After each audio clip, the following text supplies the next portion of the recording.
ঢাকাটুলি পর্যন্ত নিয়ে যায়।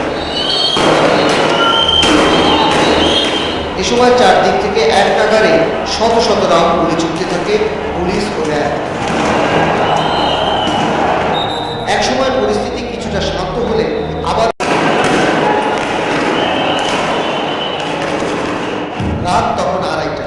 শুরু হয় র্যাব পুলিশের যৌথ অভিযান।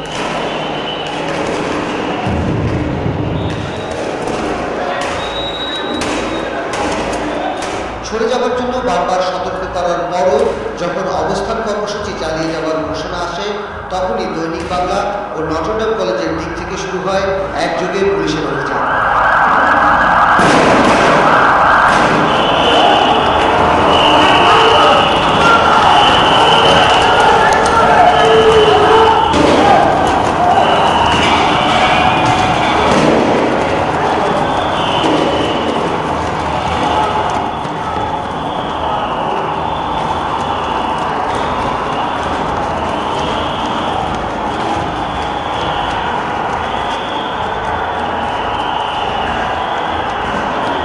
শাপলা চত্বর পর্যন্ত পুলিশের পৌঁছতে সময় লেগেছে মাত্র 10 মিনিট।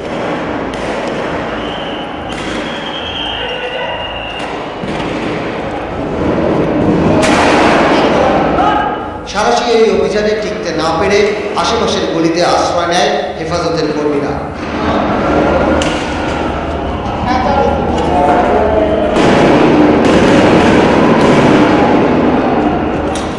সেখান থেকেই পুলিশকে লক্ষ্য করে ইট ছুটতে থাকে তারা।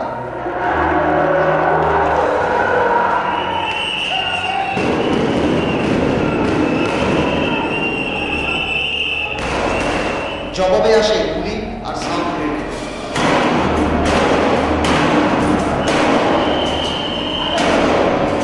পিছু হতে ইত্তেফাক-মোড়ের দিকে পালাবার সময় আশেপাশের ফুটপাতের দোকানে নির্বিচারে আগুন ধরিয়ে দেয়। গলির ভেতর থেকে পুলিশকে লক্ষ্য করে ঢিল ছুটতে থাকে হেফাজতিরা।